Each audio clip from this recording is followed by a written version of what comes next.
Tower, he would have had the liveried costume that we see tonight. Oh, of course, of course.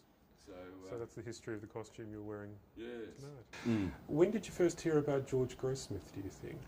Subliminally, I suppose I knew the name through, oh yes, George created these roles, but I didn't really think too much about it until this show came along.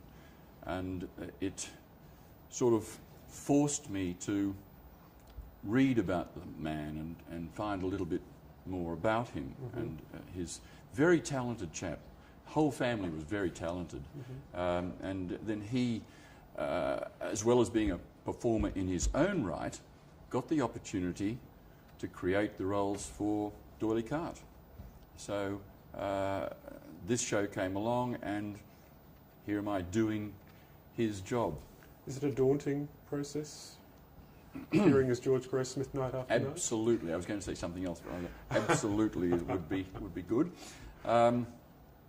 It's many, many years since I've had to do a show where I was on stage the whole time. Mm-hmm. I mean, I did a 3-act play many years ago where that happened, but this one, where I'm on stage pretty much all night with the songs as well, long time since I've had to do that.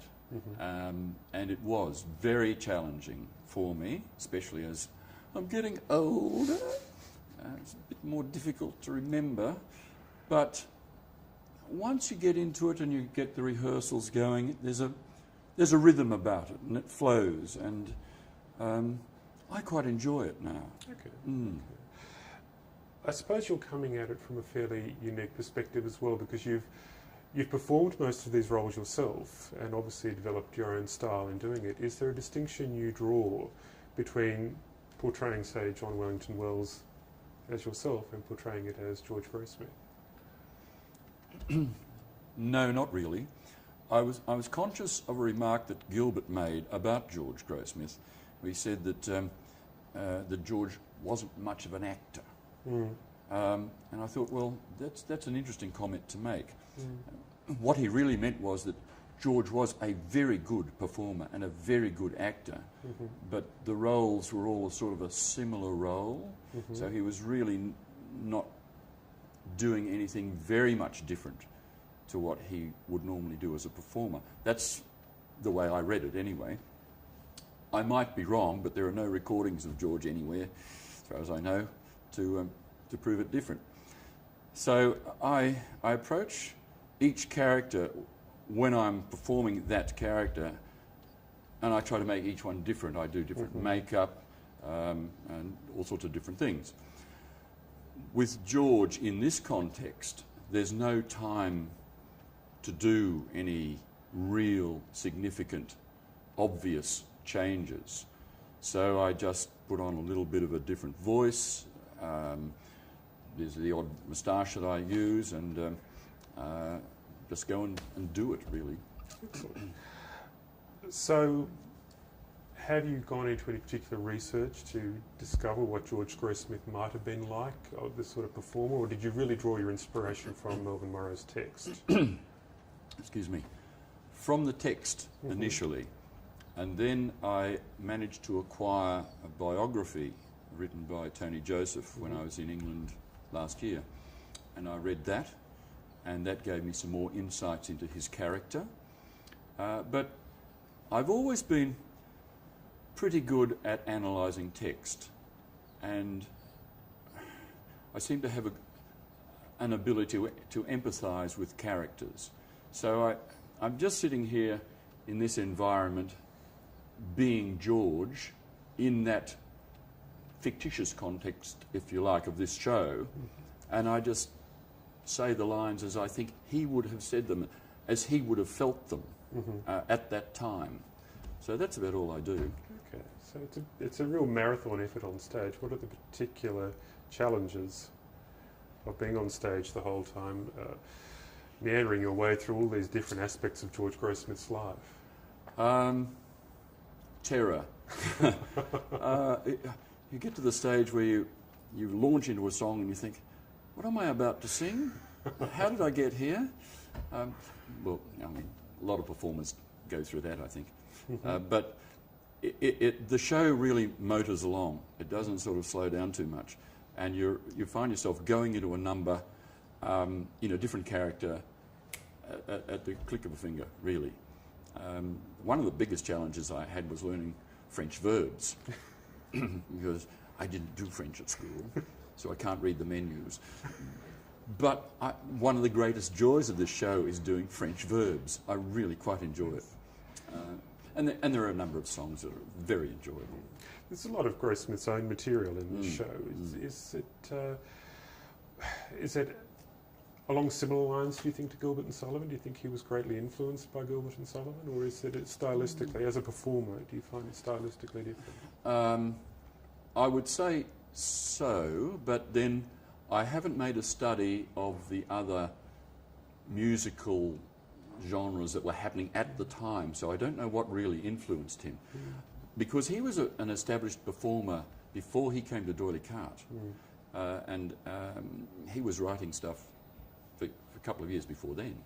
So I really don't know what influenced him. It might have been his father or the rest of his family. They were all very musical, so I really can't answer that. Okay. I'd like to be able to. You've made a pretty good stab at it. Well, George Grossmith's been gone now for almost 100 years. Yes. What do you think he would make of all of this? I think he'd be pretty impressed that there was a show about him. Mind you, I think he had his own ego, and I think he always felt that he may have been not quite as appreciated as he should have been. Mind you, he didn't live for very long after he left D'Oyly Carte. He died when I think he was 65 in 1912. Yes. So, but then he went on an extremely lengthy tour. He was doing shows from city to city, a lot of physical effort. So I think it wore him down in the end. Yes, yes. He's said to have been absolutely terrified of Gilbert too. He's kind of worse. Yeah, well, I don't know about that. I'd like to have known Gilbert. No, I really would. Yes. I say that because my mother was a director in the theatre. She was an autocrat. Oh, dreadful. And I suspect that she and Gilbert would have had a lot in common. Yeah, I'd like to have met him. Okay, that's a double-edged compliment. I think we might pretty much finish it there, actually. All right. Thank you very much. That's all right. Pleasure.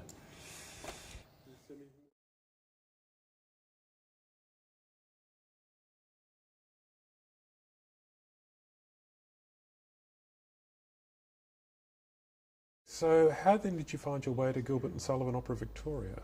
Well, I was hungry, and I was terrified that I'd be hungry for the rest of my life.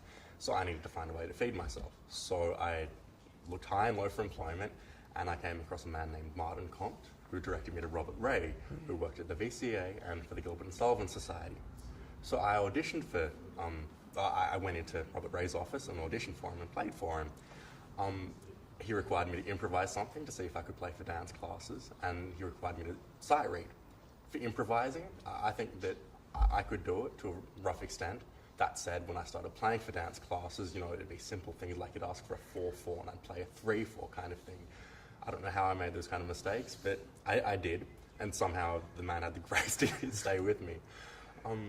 In terms of Gilbert and Sullivan, I had to sight read something for him, which I played absolutely appallingly, but he had the faith to ask me to play for the auditions for the Mikado.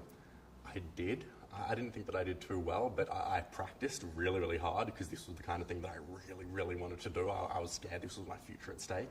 So I worked hard, and the MD ended up, taking my number after the call, and then they asked me to play for the season. So I've been with Gilbert and Sullivan Opera Victoria ever since. Okay, that's a bit of a baptism by fire. You've mentioned that you don't actually have a strong background in Gilbert and Sullivan, so you're really coming into it with fairly fresh eyes. And we've also talked a little bit about how Gilbert and Sullivan influenced George Grossmith. Do you perceive any influence of Gilbert and Sullivan moving forward through the 20th century? This is an incredibly bold statement to make, but I think that most pop music of the current day and age if you listen to, I guess it's a few years ago now, but ABBA and so forth, and all those kind of, those kind of vocalists with the kind of melodies and the kind of harmonies that they're using, I think that comes from Gilbert and Sullivan. That was the thing that astounded me when I came to it. I was so confused at how these artists who were where they sounded just like the music we'd listen to, on the pop stations today, but they also sounded like Mozart. I didn't quite understand, but yeah. So using that analogy, would you then suggest that maybe George Grossmith was a pop singer of his day? He was, without any doubt. I believe that people thought so. If you talk to members of the wiser generations, you find out that his music were the things that they sung at the dinner table and so forth. So I think that were definitely the pop stars of the day. You mentioned Titwillow as a bit of a favourite. Where did you first hear Gilbert and Sullivan? Did you have a background in it at all? Or? No, not at all. I'd never heard of them before. I to tell the truth, I thought that Gilbert and Sullivan were Rogers and Hammerstein. I thought they were one and the same, but then I found out, completely different. Well, it's a pretty of a rude awakening for you to find yourself accompanying a Gilbert and Sullivan company. In this particular piece, A Song to Singo, you are not only coming to grips with Gilbert and Sullivan, you're also dealing with George Grossmith as a composer and a songwriter. Do you perceive any particular influence of Gilbert and Sullivan onto George Grossmith? What were the challenges of working with his songs? Well, to be brutally honest, and this isn't an insult to George Grossmith, I guess, but there is a deal of musical simplicity in the work. In terms of the harmony of it, it is quite basic. Melodically, it's basic, and what always confused me about Gilbert and Sullivan, the music is beautiful. The melodies are catchy, and you're always smiling after rehearsals. But you just wonder, they're composing this kind of music, and George Grossmith's music as well, in a time when so many harmonic innovations were taking place. And you can't really see any of that in Gilbert and Sullivan's music. So I guess that was the first thing that you had to deal with. You've got to find ways to love it, which isn't hard. You just sing the melody and you enjoy it. But I guess you've got, for me, how do I say this properly? I believe that part of the influence from, of course, George Grossmith, I believe, with the music that I play and the music that I hear, I can hear an influence of Gilbert and Sullivan. Whether that was intentional of Grossmith or not, I don't know. But there's a lot of similarities in the way that the music's constructed, in all the musical elements. But I believe that all the composers and all the writers were strongly influenced by music of the early classical and Baroque periods.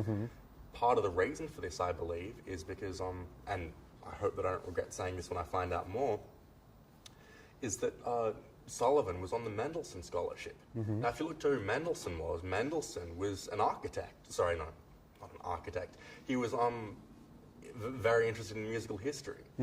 He studied the music of the past, wrote oratorios, wrote much music in the style of the old Baroque masters. So the way that I see it, the music from that time carried forth through to Mendelssohn, through to Sullivan, and then some of that influence can be seen in George Grossmith's music. Excellent. I think we might finish it there. All right. That's okay? Okay. Thank you. That's very good.